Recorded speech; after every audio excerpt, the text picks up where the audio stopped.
Okay, I'm Don Zadib. I'm the General Manager for Indian Wells Valley Water District, and I want to thank those of you that are staying here to see this information. I'm sure there's a lot of glazed eyes out there. Our worst nightmare, if you will, came true. We were wondering how long this meeting was going to go, and it far exceeded our expectations, obviously. So we appreciate them going into closed session so we can do this and hold our 3 o'clock time. We planned this. I think I wasn't here for the dry run. I just got back from being out of town yesterday, so I think we were planning on about an hour presentation and then maybe a half hour for questions. So hopefully we can hold that schedule. I'd like to introduce the other members of the tag team, if you will, that will be presenting. We have over here Tim Parker, who's having a sidebar. Tim is with Parker Groundwater. He's the consulting hydrogeologist for the Water District, and also our member on the Technical Advisory Committee. We also have Max Halkier. Max came all the way from Denmark to be here. He's with Ramboll. Ramboll is the company that is doing the data management system and developing the hydrological conceptual model that is going to be based on the SkyTEM data that was collected. We had hoped to present the model sooner, but it's not quite ready. So for those of you that are here, there will be a meeting. There's a meeting planned for Friday, July 20th, if you want to put that on your calendar, here at 9 o'clock. And that meeting will be where the hydrological conceptual model is unveiled and thrown out for comment. So we'll get started. I guess I'm in control. I have the clicker here. So by way of introduction, the purpose of this, maybe I should just stick to the script here. I'll do that. The Brackish Groundwater Feasibility Study includes a number of parties. You saw them on the first panel there.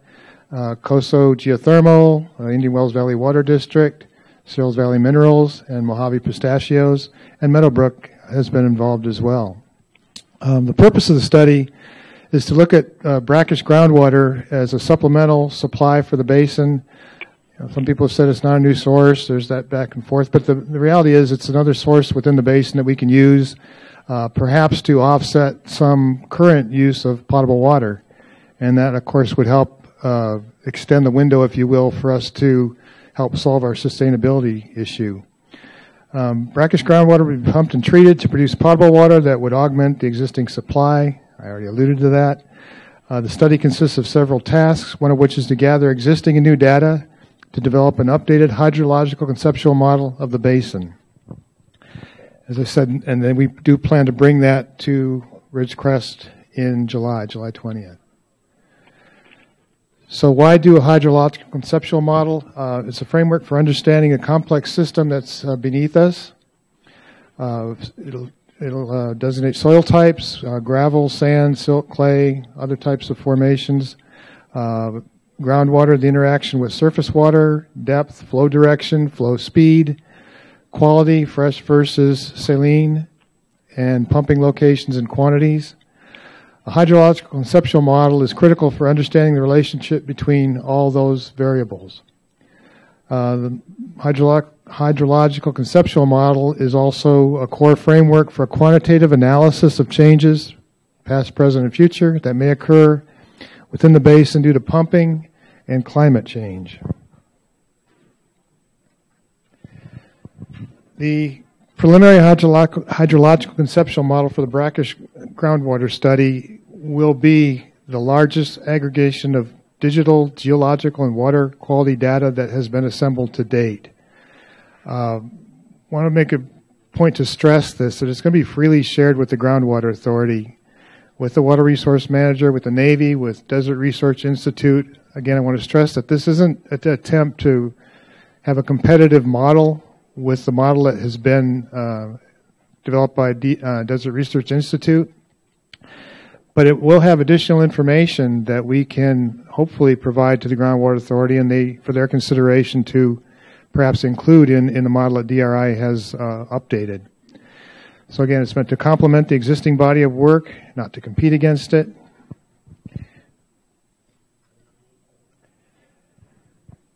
Main topics for today, history of the studies in the basin, a history of the and scope of the Brackish groundwater study, scope of the Stanford groundwater architectural project. We call it the GAP project, so if you hear that acronym, Stanford GAP, that's what we're talking about, and how that is different and how it in some ways is similar to the Brackish groundwater study. Budget sources, where the money's coming from, the status of the project, where we're at currently.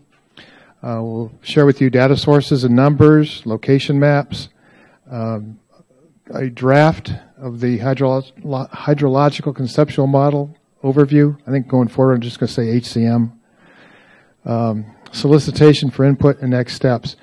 Again, we wanted to share this with members of the TAC, members of the PAC, DRI, and I think they are involved, they're listening in on this, and get the input, show you what the interpretation is and see if it makes sense to you. So that's the objective, one of the objectives of this meeting. So I'm going to just go through a couple slides and I'm going to turn it over to our team here. Histories of studies in the basin. The first known study was from 1913, Groundwater Resources of Indian Wells Valley, California by C.H. Lee. If I'm not mistaken, we have a handout, don't we, that has a list of all the a lot of the studies and resources. If you didn't get one, Tim can pass them out, Tim and Max. There's been a lot of work done within the basin within this time, since that time, and the paper that you're getting right now is evidence of that. Many scientists and agencies have been involved, and you see on the screen some of the examples. These are on your list. But as it says on here, the knowledge of the basin is ever evolving. If you were here today, and I think most of you were, you heard the USGS present the results of their groundwater the recharge study. The SkyTEM work is another example of more evolving information. And the Brackish groundwater study is another example. Original groundwater model was from 1971, but it continues to be updated. The most recent update was of the Brown and Caldwell model, which I think was done in, was it 2010? I'm looking at, for Renee is here. Anyway, that was the model that the base used as their basis for updating. Brackish groundwater study will add additional data to our knowledge of the basin. So just an overview of the Brackish groundwater study. The Water District was considering brackish water, has considered brackish water for many years as a potential source from the Northwest well field to actually serve our customers, to treat it and serve our customers. There was preliminary design work done in 2006. Since I came on board in 2012, and maybe even a little bit before that, the district has been looking to do a further study, and we actually developed a cost to do that study, and if my recollection was it was somewhere around $400,000 to $420,000, and we were looking for partners to do that study. Initially, we were going to try and do it ourselves, but then we thought it would be better and more beneficial if we involved more people. So, as it says here, 2010 treatability study was done by the district, which led to the formation of some funding partners for the Brackish groundwater feasibility study in 2012. That's when initial conversations were held in October 2012 about the possibility of using the brackish water resources. First of all, defining where they are, how much is there, and once you do that, then you can determine if it's feasible for the cost to treat it and use it. So the brackish groundwater feasibility. Hello? Hi, this is Jean, and somehow we're not able to get in on the WebEx, neither DRI nor Stetson. And I was wondering if there's a way to address the WebEx. We have our IT person coming out of his hiding place right now, and hopefully we can get it addressed. You're not missing too much in the slides, but hopefully we get the, when we get to the data part. Right, exactly. That's why I interrupted. We're all able to hear, and somehow the meeting number says that it hasn't started yet. Okay. They are working on it as I speak. Okay, thank you. Okay, I think I've just got a little bit more. You probably don't need to see the slides, and you probably don't need to see me. So the Brackish Groundwater Feasibility Study got underway in mid-2017. We submitted a grant application for Prop 1 funding to the Department of Water Resources, and we were successful in actually getting more than we asked for. Very rarely do you get more than you asked for, but we were awarded $1,084,000 for this study. So we were very happy to do that.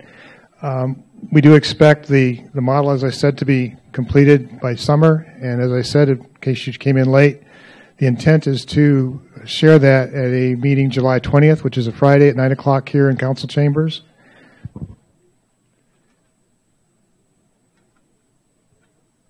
Now I'm having technical difficulties. Oh, there it goes. Okay. So at this point, hopefully we've gotten it fixed, and I'm going to turn it over to...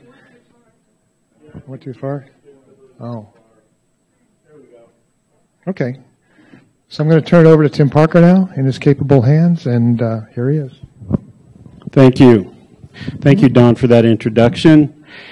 And we'll get this worked out behind the scenes. Don't worry about that. We're here to actually, we wanted to take this time to actually give you information on this and get your input. So that's what we're here. We're interested in getting feedback on what we're doing, the data we've compiled, and then we're not going to get into too much interpretation today, but we are going to talk about the data and the challenges we have with the data. And my experience here in this valley has been that there hasn't been this kind of a comprehensive effort to bring all the data into a 3D model. And you'll see what I'm talking about when we get there. But anyway, so this is the actual scope of the Brackish Water Project. So it's do a resource evaluation, a potential brine receiving facility evaluation, a data gap identification, supplemental data collection and modeling, a hydrologic feasibility evaluation, a treatment feasibility evaluation, then a pipeline routing feasibility evaluation, then there'll be the feasibility report, and then a demonstration plant conceptual design. So that's in a nutshell. It's a lot, but, and I'm going to just kind of go to that diagram that Don had up before. There we go. Now, this is going to be hard to see from back there, but we will put this on the web, and I'll talk through this. The two main points I want to make initially is this outlines the Stanford GAP project, which is actually a component of the Brackish Water Project. And that is the GAP project is these blue bars, and it's data gap identification and supplemental data collection and modeling, data compilation, and then updating the hydrogeologic conceptual model in 3 dimensions. And so the start of that project, and my compadre over there, Max, is going to get into a lot more detail on the SkyTEM survey and the preliminary results. But that was and it wasn't a black helicopter, but it was a helicopter flying around to do aerial electromagnetics. And Max is a geophysicist, and he's going to provide more detail on that. But that's to better characterize the aquifer here. And then there's the development of a data management system, so all the tabular data that's in paper, the driller's logs and everything, and I'll get into more detail on that, has gone into digital format, so it's all electronic. Why do you want to do that? Every time you collect new data, then it's very easy to put that into your model and update it electronically. This hasn't been done here before in this basin. So, then the other product is this 3D hydrogeological conceptual model, and it's HCM, we're going to call it. So the Stanford GAP project actually involves Stanford, the Kingdom of Denmark, they call themselves. They're laughing over there. And then it involves the State of California, Department of Water Resources, and the State Water Resources Control Board, and then 3 local basins. Indian Wells Valley is one of them. And so that is kind of a briefer on that. Now, I should point out, so this goes from the middle of 2017 to April 2019. And you can see the different components that we mentioned earlier, the basin resource evaluation, potential brine receiving, data gaps, etc., all the way down to feasibility report. That's where that ends. It's planned to end to be wrapped up in April of 2019. It's a big project, so could go a little earlier, could go a little later.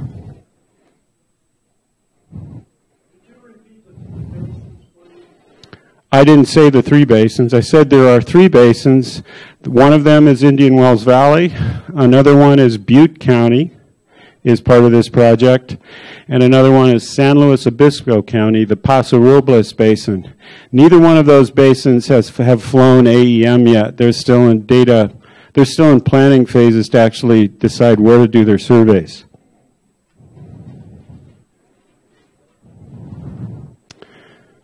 Gary, can you advance the slide?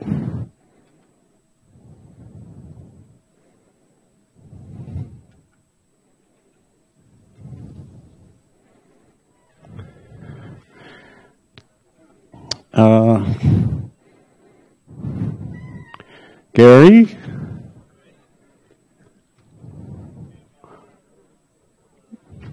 Max or somebody, could you get get him to try to... Oh, okay. Okay.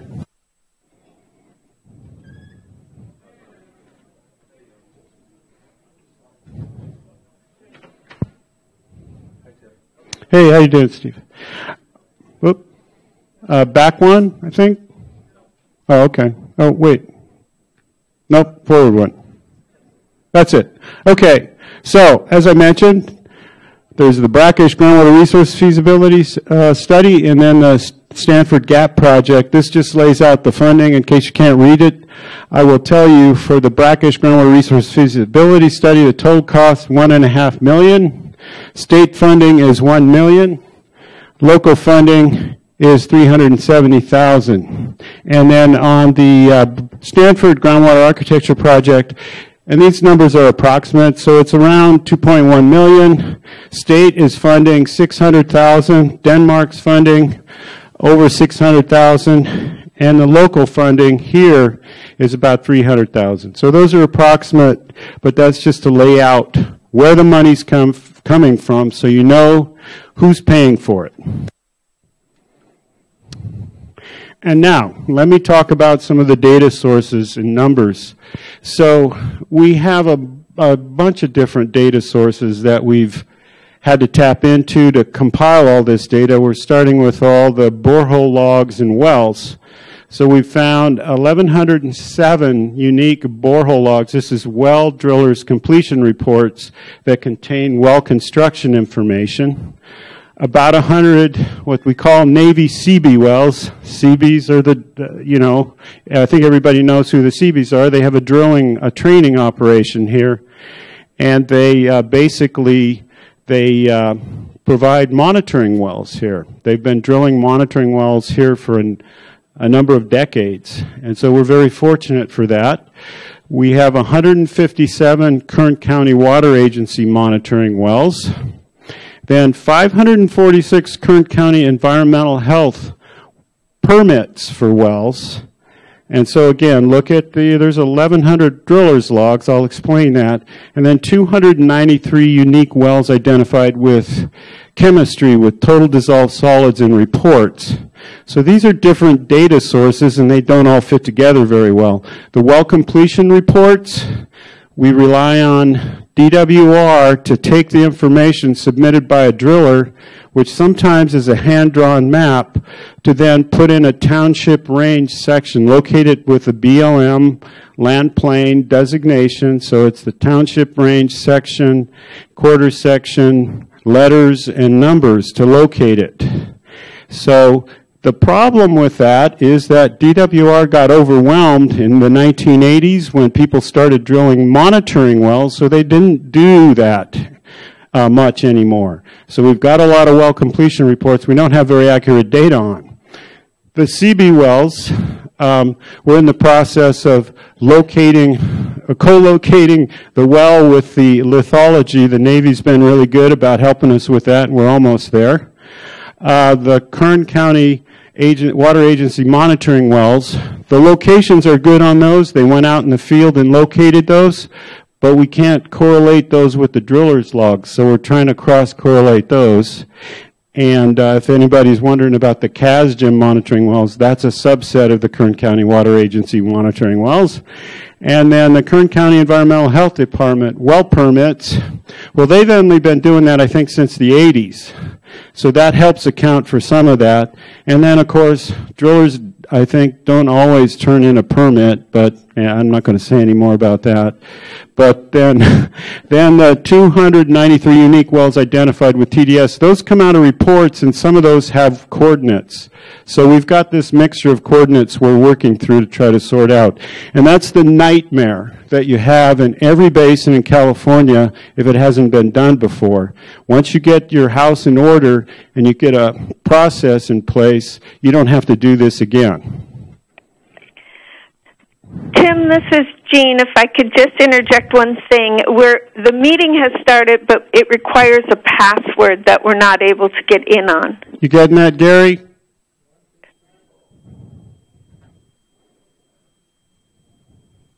Okay, I think Gary's helping you on that. Okay, good. Thank you.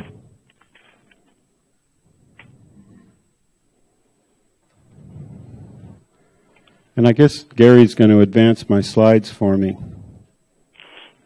because it's not...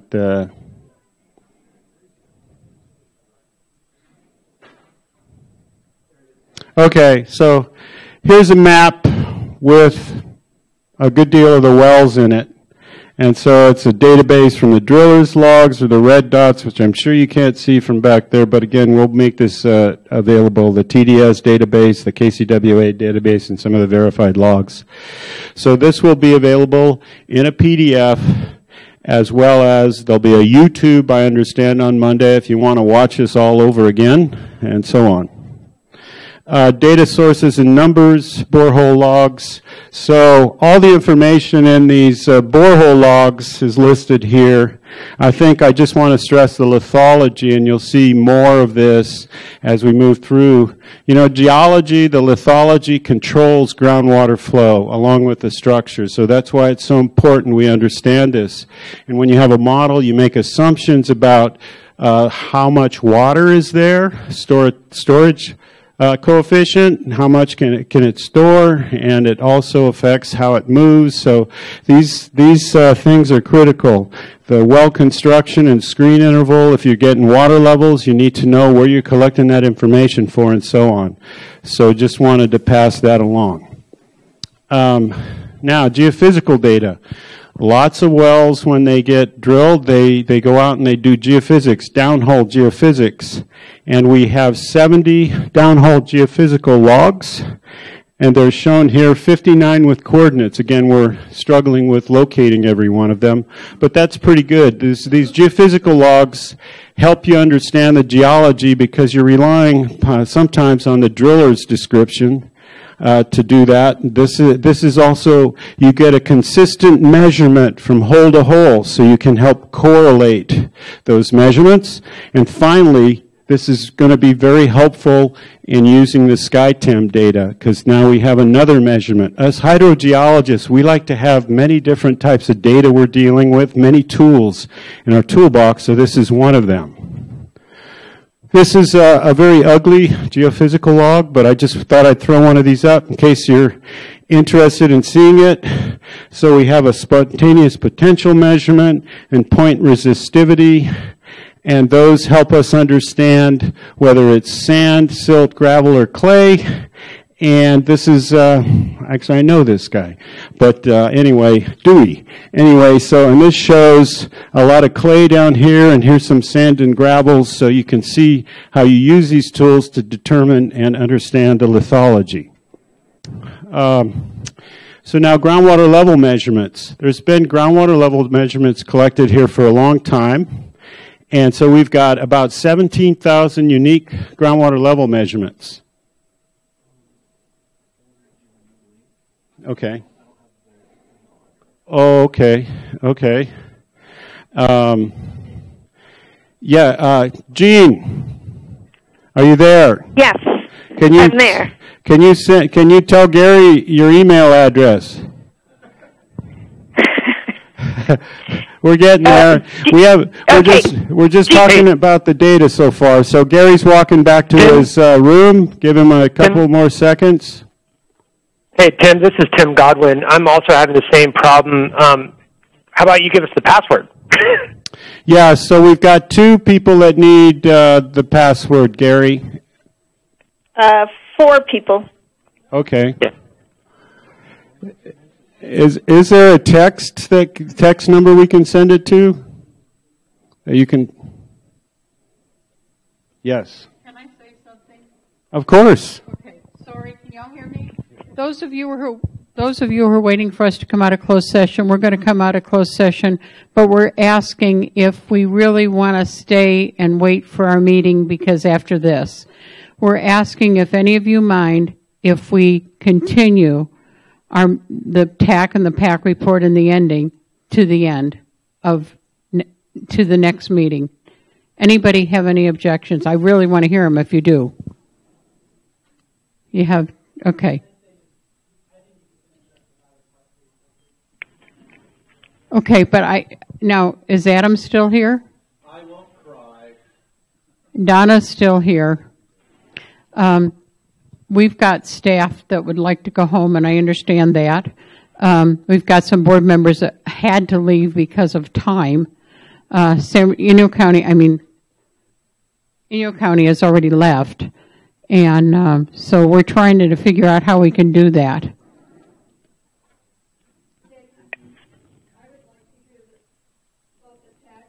Well, that's what that's why I wanted TAC and PAC to be able to give their report. So, all right, we'll have TAC and PAC. If you want to stay, I'll make sure we have 3 board members here, and we'll go from that. I'm sorry, didn't mean to interrupt. How much longer do you think you're going to need? Well, 10 hours or 8 hours or? I think we're looking at probably potentially an hour. Another hour. Yeah, just because we've had a few snags. So we're trying to sort those out. People don't have the password, so let's see, and then Gene. I want to come out. That's why I wanted to get done. Okay. Okay. So. Let me come. Okay, and I just sent you their email, 2 people's email addresses. So this is juggling. So the password is, okay, everybody don't listen, plug your ears because it's a secret password.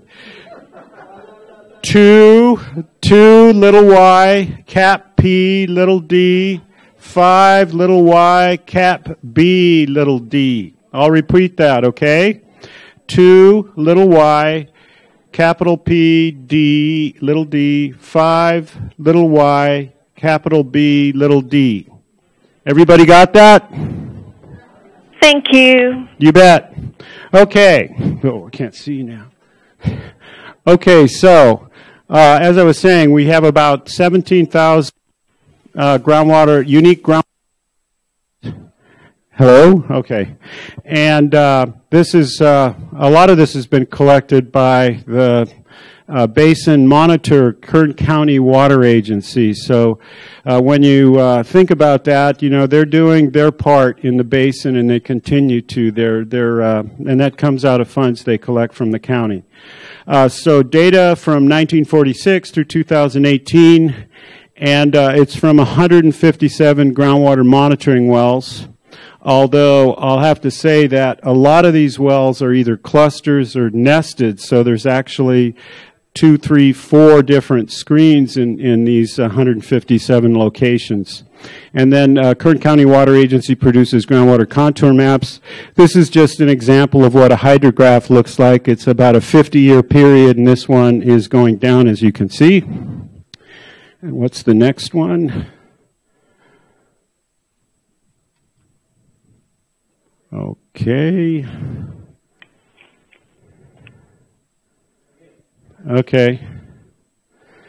Okay, here we go. And this just shows a map of the wells. We did notice that we had a little bit of problem with the coordinates in the database, so we're sorting that out, but this shows the approximate location. So again, coordinates and getting everything just right in a GIS system can be challenging. Now, Denmark, on the other hand, they've been putting all their data together since the early 1900 in a very exact way. So I don't think Max is going to talk about that. But it's been real interesting having discussions with him as we're struggling through these legacy issues of data here in California. And next slide.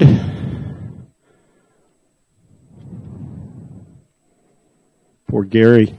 So, so in terms of total dissolved solids, now that gives you account of basically the salts. Now I know that's not an exact term, but it gives you a basic estimate of salinity. And so we have 1,425 unique TDS data points, data from 1955 through 2013, and we could probably extend that, but 571 depth-specific TDS data points, and you'll see the importance of that as we start looking at the SkyTEM data again. And then linked to 293 unique wells, and the concentrations run from 10 to up to 91,000, which is basically very salty. CDS, and this just basically shows some of the TDS data sources. I should note, this is a reminder for me, in that document we handed out, it lists a lot of stuff, and it's not complete, and we're looking for input from everybody on that. If you think we've missed some reports, if you know of some that aren't listed in there, give them to us. It's also missing some authors, which we just haven't had time to go through that, but we just got the database from the water district and decided to pull that together for this meeting. So onward, here's some location maps showing the distribution of the unique TDS well locations that we have. You can see a lot of the data is over in this part of the basin. This is the whole Indian Wells Valley Basin here. We don't have a lot down here, and you'll see the importance of that as we move forward. The other thing is seismic data. And we have 11 seismic sections these were seismic lines generated by the Navy Geothermal Office. And approximately 165 miles of seismic lines, again, concentrated in that portion of the basin. Of course, Geothermal Office, of course, it kind of gives a hint of kind of what they were looking for. They weren't focused on the shallow material so much, but some of the seismic lines have been reprocessed to look at that. And they're some of that's reported in a document referred to as Monastero et al. 2002, which is listed. And we're going to have a Q&A in a few slides. Oh, I'm sorry. So seismic line is basically when you do a seismic survey, you send some sort of a pulse of energy into the subsurface. That can be with explosives. It can be with trucks with plates on them. They call them dynosize or vibrosize that vibrate, and with these big trucks you can vibrate at a particular frequency, adjust the depth of penetration, and then you have what we call geophones at the surface and measure how long it takes to come back up. You can see contrasts in materials with that as things are refracted or reflected. So it's a way to look at the subsurface remotely with a force of energy. And yeah, these are the lines along which these seismic surveys were done. And you can see that we also have I should back up just a minute. So these lines, we have the data for the process data, and we have the output, and you'll see some of this. In the El Paso area, the southern part of the basin, sorry that there isn't a groundwater basin outline, but this is the outline of the basin again. These are lines that we found that are available.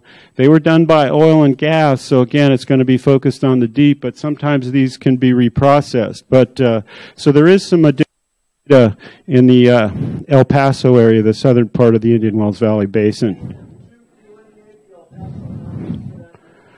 Yeah, it's over here. Oh, I'm sorry. Right, so this is the southern part of, here's Red Rock State Park, and you're driving up 14 here. Where's the Garlock Fall? It's down here. Yeah, it's down here. The basin kind of comes here, and Garlock's probably down about here. Right. Actually, it's right here. Right there. Okay. I don't see very well, so sorry. Yeah. Any other questions on that one? Okay. So here's just one of the outputs from it, and you can see some layering here, the lines. You can see how it's got some sort of a basin structure here. And so this just is an example output, and where it's located is right here. And so another source of information we have is faults from the USGS. So these are some of the map faults. California Geological Surveys also map faults. So these are some of the data sources we'll be using in the Hydrogeologic Conceptual Model, or HCM. And then a gravity survey was also done by the Navy in the basically the northern half of the groundwater basin. Again, this is summarized in Monastero et al. 2002. And then there was also a magnetic survey done by AIR. And this is another survey that was done by the Navy, and Monastero was involved with that one as well. As you can see, is I think there are some other folks that were with the geothermal program. I'm not going to get into interpretation. I just want to make you aware of the data that's available. And then when the SkyTEM survey was run, they also ran magnetics, so aeromagnetics, and just to show you a little bit of they're pretty similar in terms of looking at the output, and Max is going to talk a little bit more in detail about that. And then surface geophysics. Now, when Stanford, a guy by the name of Jesse Cruz and I talked a number of years ago, he talked about, he's a research geophysicist with Stanford, or was, and he talked about coming down and doing a pilot. And I said, hey, that sounds great. How much will it cost? Well, he said that they would do it.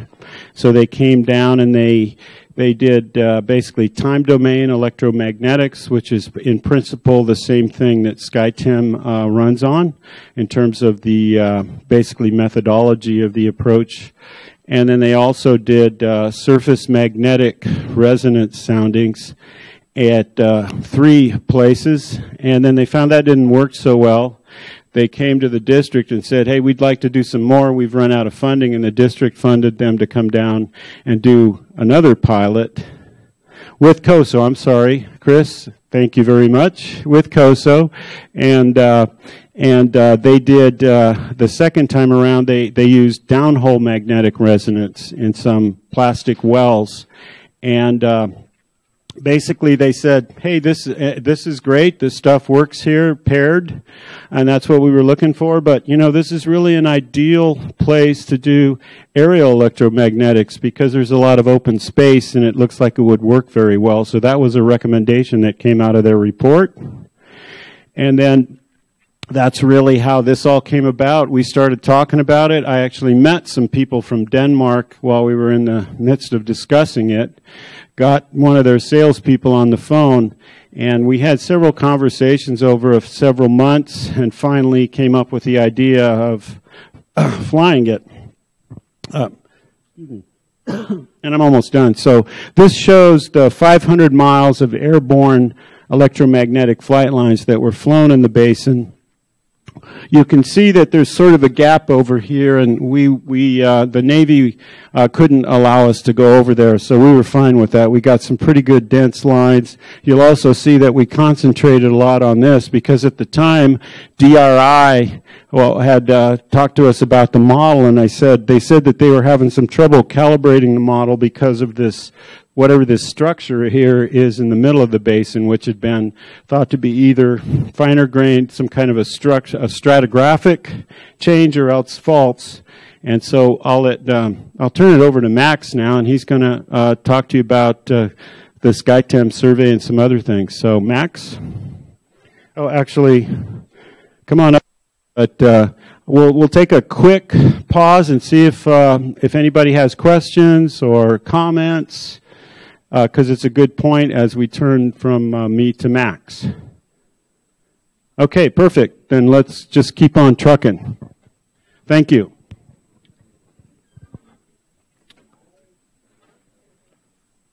Yeah. Hello, I'm Max Halkær. We don't have a quorum, folks, so we're going to adjourn the meeting, and we will put the pack on the tack, but I would like to talk to the pack and tack people after this is over. So thank you, and I'm sorry. No worries. Okay, I'll start out talking about what is the different tasks that we have been through here, or going through here right now when it comes to the hydrogeological conceptual model. And it's basically, as you said, Tim, it's about getting a hold of all the existing data, identifying the data gaps, and then we, based on those data, we decided where we want to do this airborne geophysical survey with a helicopter. We have taken a look at all the drillers' completion reports. We have looked at the water tables. We have taken in the water chemistry data, and where we will end up is here with it's down here where we have a conceptual model. So that's how far we will reach with this exercise with the project. So we'll deliver a 3D description of the different layers, the aquitars and the aquifers, where we have clay and where we have sand, which is very important for the flow, the water flow, and our groundwater resource. So the very first animation here is just to show you, it's the camera goes from east, you can see it up there, towards west, and all those different cylinders there, they represent wells that we have collected here from the Department for Water Resources. And as said before, there are 1,107 wells. Most of them are located here in the central part around the cities, around Ridgecrest and around Inyukan. And when you get further south, it's very sparse. We have very limited information. Also, what we have observed is that the quality of those wells, some are very well described, the geology in the wells. Others are more poor in their descriptions. I also want to give you just some ideas on, to the right here, we have the geologist. He will typically look at the geology from a well perspective, where we have very thin layers and a very detailed description of the geology. He knows exactly, here we have got 1 feet of layer and that, another 2 feet above that, compared to the geophysicist. He's looking at a more general perspective. He's looking at the layering. It could be that he imagined we have 3 layers or we have 5 layers. So we get an overall distribution of where we have sand and where we have clay. So we get an average interval of the clay thickness and average thickness of the aquifers. So you should keep that in mind when you look at the data afterwards. It's a general description where it's most likely to have the thickest layers of clay and the thickest layers of sand. It's not an exact number. And when we do collect all those geophysical data, we always go back and confirm our data. We tie them up to our wells and compare with our wells to understand what we're looking at. So back in November, we were flying this huge thing hanging below the helicopter. Some of you might have seen it. I'll show you a video very soon. And it's a what you will compare to an MR scanner from the hospital. It's a scanner where you're introducing a electromagnetic signal, and you get the response from the subsurface that gives you an understanding of the geology, hydrogeology, down to 1,000 feet.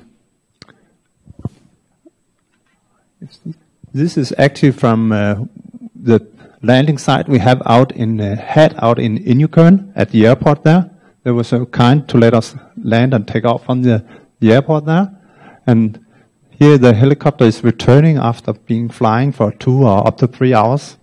So they have collected a lot of data and then returned to base. They deliver the data to us as geophysicists, and they refuel and maintain the helicopter, and then they're ready to take another flight. As the helicopter is flying at a speed at maybe 50 miles an hour, they can collect a lot of lines per flight. So this is just to give you an impression. It's we covered the whole basin in only, I think it was 2 or 3 days. Basically, there should be a sound here, but it is a little bit noisy when you're just below the helicopter, but while it's flying, you hardly notice it. If you are having cattle out there, they might get scared just for 1 second, and then they just shake their heads, and then they'll move on. So, and it might be the same when it comes to people. So here we land, and the helicopter pilot get out, and he's pretty exhausted because he has to take care of all the different obstacles that he will pass during this flight. Okay, I'll move on. So what does the system consist of? Up here in the upper part we have a generator, and down below we have a transmitter. So we transmit a lot of current in a very large loop. And it is the size of this loop and the amount of current that we induce there, or transmit, that creates the strength of the signal and how deep we can penetrate.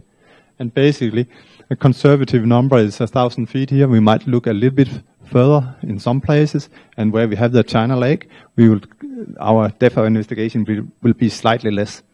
So it's geology dependent.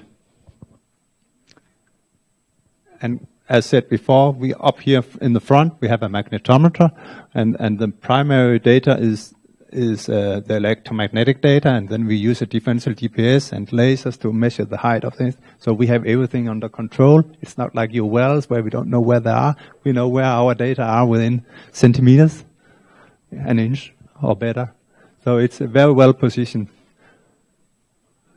Now I'm facing the same problem.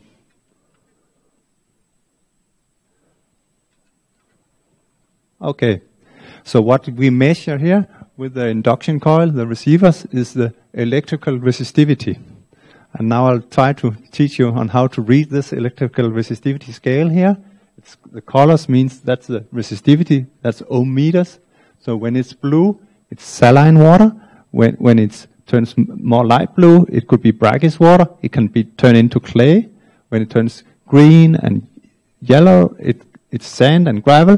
And further up here, when it gets very purple, then it's the bedrock we see here. So that's the general relation in between our resistivities and our geology. So keep that in mind, because now I'm going to show you a few plots, illustrations, where I use this color scale.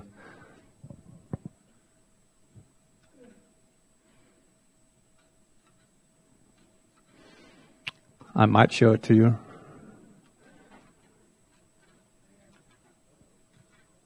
Okay. I'm not in control here. So, it's good that I'm not flying a helicopter. This first example is just not an arbitrary, but it's just a short section that we placed out here in the basin. And here on the vertical scale, you can't read it from there. That goes from 900 meter above sea level to 700 meter above sea level. So it's a vertical section. So that's the line we have flown here, and that's the topography. That's the terrain that you see here. And down here we have a well, and it's described here with the yellow colors are sand and gravel, and then we have finer material down there. And then out here we have a TDS value to compare with. And we see some nice patterns, and we are able to do what we call an integrated interpretation of the data. So we try to understand what does the resistivities reflect and how do they correlate with the geology and the TDS values. Another example here, this is actually, again, a vertical section. It's from a little further north. And here you see the granite here to the left. And this is actually the boundary of the basin. So we have, with the data, we can really precisely determine where do we have the boundary of the basin. We could also look at the material here just up in the upper part and find out where would it be feasible to infiltrate surface water, storm water, if you like. It might be in some places we have clay, and in such places it's not as feasible to infiltrate storm water as it would if you have more coarse material. And again, here we have correlated with where you have your faults. And that's very often related to the basin boundary. On this illustration here, I compare the results with the geophysical logs. You mentioned that we have close to 100 geophysical logs. And again, the resistivities, conductivities, they should correlate very precisely with the SkyTEM data. And by having the geophysical logs, by having the lithology, the geology described in the wells, then we can create an atlas, a link in between resistivities and geology, which is very valuable when we in the future should further develop our understanding of our geology here.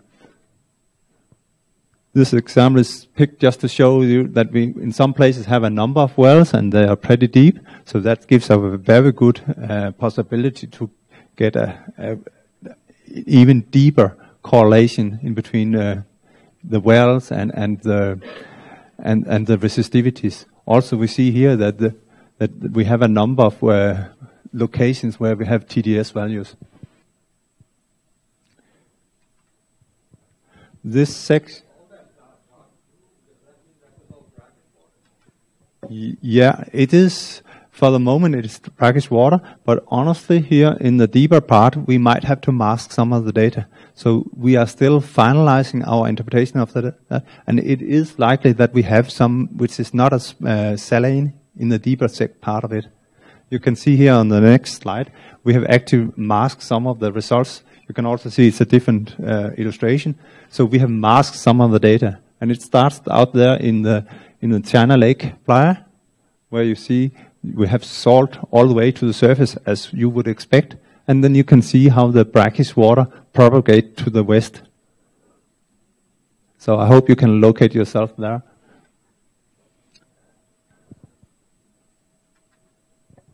This section is from the more southern part. It's going from, this is to the south and this is to the north, so it ends up in the bedrock to the north. And here you can see down south, the geology gets very complicated. So we find here we have some dipping layers, and in certain areas you might find that we have pockets with sand and gravel divided by clay. So I think one of the conclusions down here will be that we have some lines here. They are flown with 2 miles spacing, but the geology is complicated down there, so we get our first impression of the data, and we have only a few boreholes to tie up with.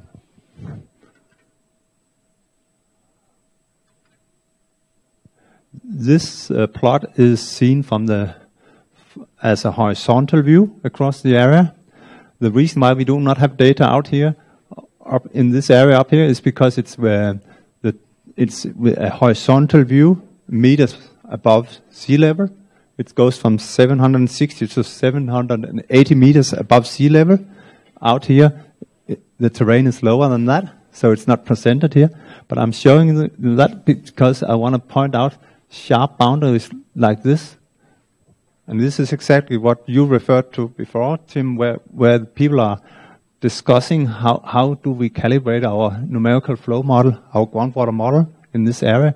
And I hope that we will be able to give them a good, much more detailed and better understanding of where do we have clay and where do we have the more coarse material in an area like that. Out here we also see we have the bedrock here, maybe forming the boundary of the basin here in that depth. the final animation here is actually a way to show and illustrate all the SkyTEM data. You can see it's a camera up there turning around. So now it's looking from the north here towards the south. Here you have the China Lake. Now you follow it here along the mountains, looking into that. Ridgecrest is there, in your kernel it's up there. So it's a way to compile and visualize all the data.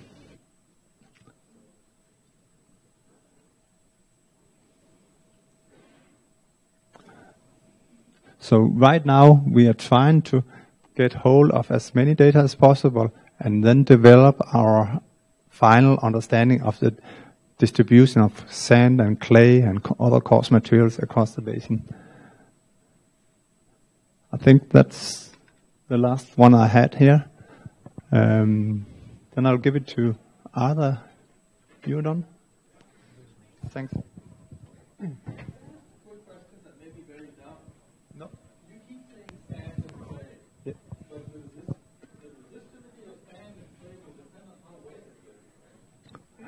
Yeah, we might have some overlap.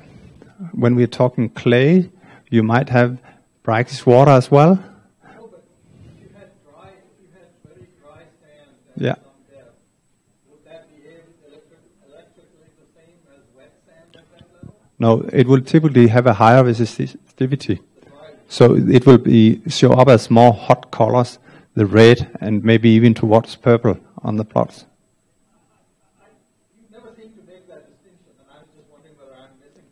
Yeah, but it's a good point. We will also bring in the water table, the contoured water table, and then we can compare with that and see where we have that boundary.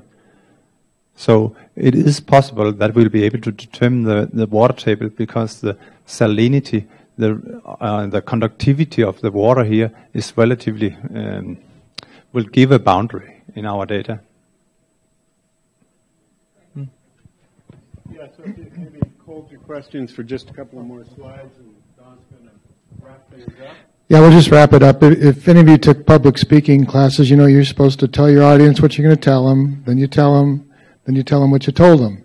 So that's what this slide is here. You've seen this before. Just want to reiterate that the preliminary hydrological conceptual model for the groundwater study, again, it represents the largest, as you've seen, the largest aggregation of digital, geological, and water quality data that's been assembled to date.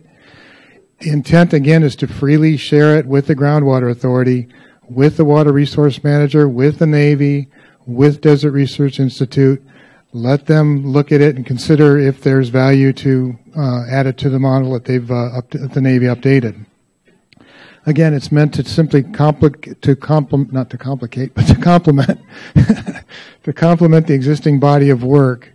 And not to compete. This isn't to be competitive models. It's meant to, again, present some new data that maybe they could be considered into the update of the DR model. And that is our intent. I think that's our, as Tim has pointed out, we welcome feedback, particularly on the data sources. If there's other information that you have, we certainly welcome it. If there's some reports, as we handed out that, Tim and Max handed out that list of reports. If there's something missing, please let us know. We'll be glad to include it. As it says there, we want you for feedback. So the next steps, as I said, the HCM, the Hydrological Conceptual Model, the intent is to bring it out Friday, July 20th, 9 o'clock in the morning. Hopefully you're a little fresher than you are right now.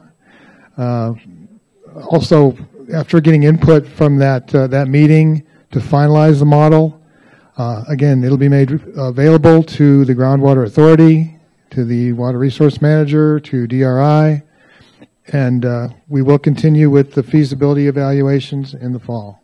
Yeah, I need to add just a couple of comments in terms of the GAP project. So I'm going to make a distinction, and Max and I were talking about this earlier. So this GAP project's a research project. It has a research component that Stanford and the Danish and the state water resources Control Board and Department of Water Resources are developing. What this work is that we're going to present in July is what we would call the sort of standard approach to doing a conceptual model, where we're taking data and putting it in a 3D model and comparing. As I said, we like to, hydrogeologists like to have lots of tools in our toolbox, tools like water quality, water level, lithology, geophysics. We're taking all that data and basically connecting the dots in a static form in the model, in this 3D computer model. What Stanford is going to do after we complete that is they're going to use multi-point geostatistics to develop, and I'm going to kind of maybe go over some people's heads, but multiple realizations in a modeling context. And by that way, they will actually fully populate the model beyond what we're doing. And it's an automated way to build a model, and they'll do uncertainty analysis and pick the model with the lowest level of uncertainty. So there'll be two products coming out of it. One of them will be coming out in a matter of months. The other one will be next year sometime, I think. So I just wanted to make sure that, especially Stetson and DRI understand that in terms of the model and updating the model, because I think that from my perspective and Max's perspective, we can use the product that's coming out in the next few months to use in terms of a qualitative comparative analysis with the existing flow model to understand the uncertainties and where there's calibration issues. But if there's any talk of additional revisions to the flow model, it should probably be after the 3D multi-point statistical approach is completed. So just wanted to make sure that that message got across. So now, any questions, comments? How long did that take me to say? Yes, down in the front there. Renee, I'm sorry, could you use I hate to ask you to do this, but just since we're recording this, we're going to do a YouTube, we might as well do it the way we record things here.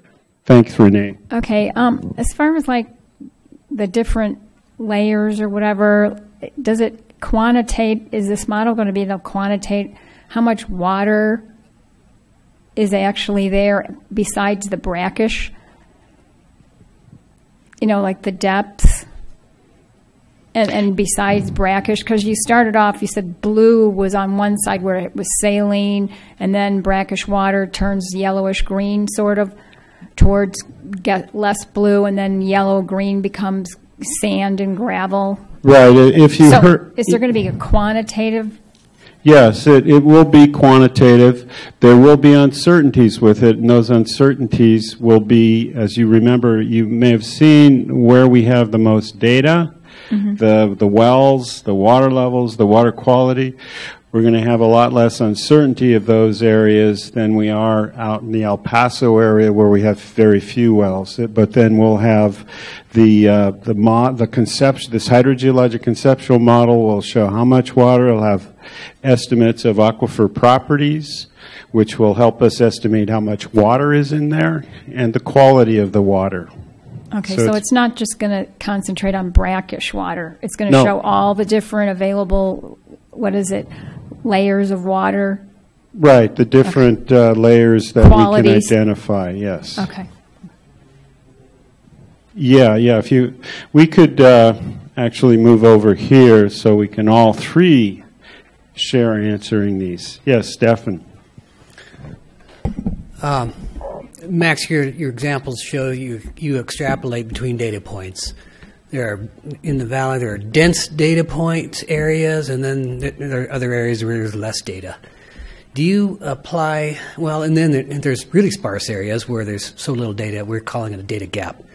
Do you apply some kind of algorithm to give you a level of quality where you think you have a good extrapolation between data points, or when it's really sparse, it becomes a true data gap, or is that just a matter of judgment? Can you hear me? Yeah. I'll say it's more. Initially, we had a budget on how many lines we could cover, so we had to prioritize where we found that the data will create most value. So that's basically how we came up with the flight plan. And the flight direction was also controlled by the geology and our general understanding based on existing data. And of course, we will end up with a model here where our resolution is more sparse in the southern part of the basin. I guess what I'm getting to, there are probably data gaps that you will identify that you want to target with additional investigation. If you just go straight off of what you've already extrapolated, you have nice lines between data points, and then there's going to be areas where you really feel like we need some more data there. And I just wonder if there's any kind of statistical algorithm applied saying, yeah, this is really a gap here. Or if you just think that there's something going on there and therefore this is a data gap, we ought to get more explanation. See what I mean? Yeah. More of an automated process or else just professional judgment. Well, yeah, I'll call it professional judgment. We haven't applied any geostatistics to evaluate exactly where we should position ourselves, and also the results will not be qualified by statistics, any analysis in that aspect. Well, for this first phase, but for when the Stanford multi-point geostatistics is done, that will provide quantitative uncertainty associated with us and help us identify the data gaps through that quantitative analysis. So that's the second phase. That's next year.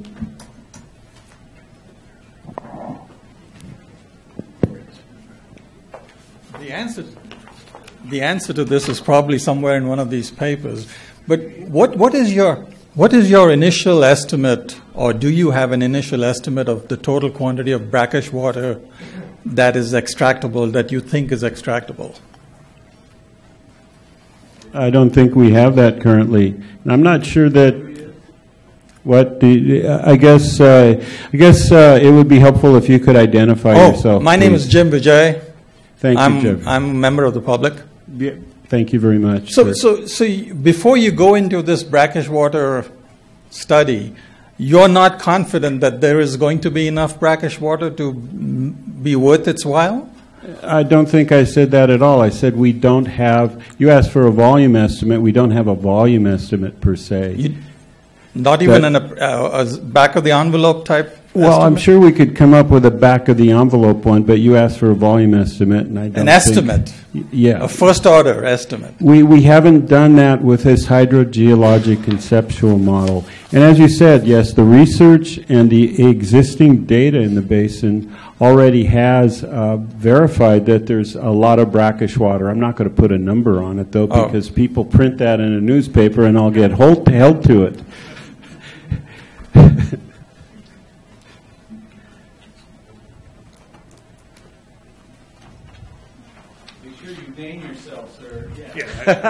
Incognito.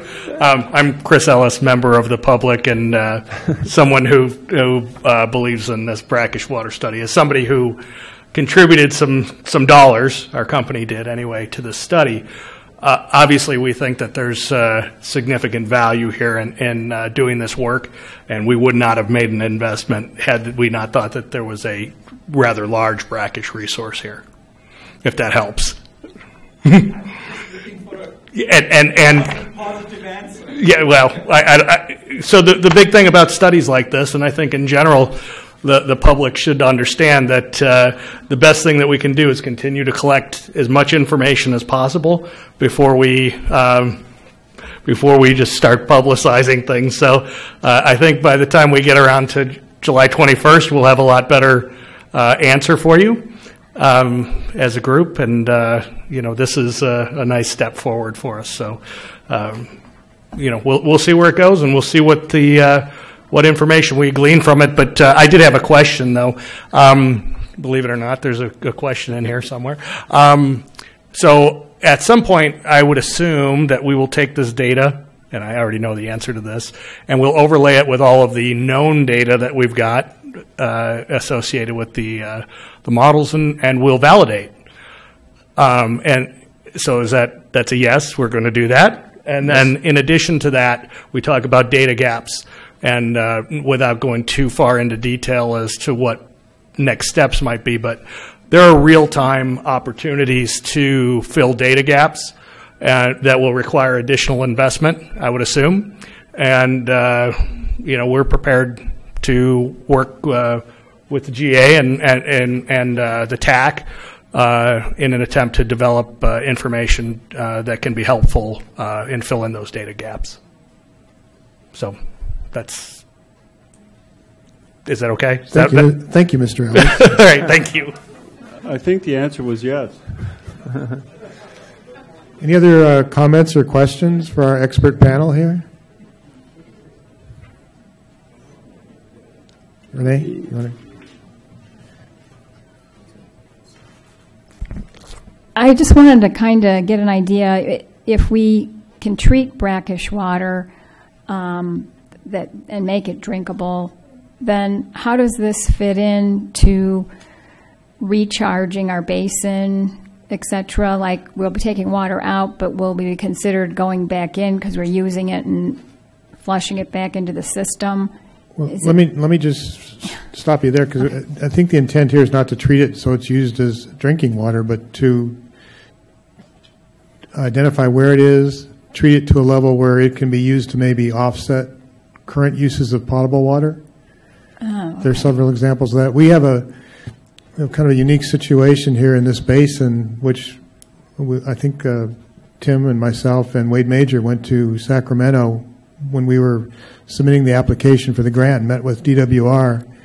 And one thing that they recognized was that it's very rare for an inland desalination plant to have customers, if you will, for the product of the desal plant. We have a couple of potential customers in Searles Valley Minerals and Coastal Geothermal, possibly even agriculture. Pistachios, my understanding is they don't require potable water. So it's to find where the brackish water is, to quantify it, which we don't know quite yet, and then find an end user for it that maybe is using potable water now that could use the brackish water in place of that. So again, just the intent isn't to treat it to drinking water standards. I mentioned earlier when we were talking about the water district pursuing brackish water, that the intent then was to look at using it as a source of water for our customers, but that scope has changed now in this current feasibility study. Okay, thank you.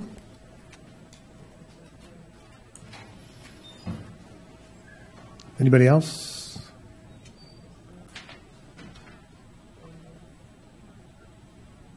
Last chance, going once.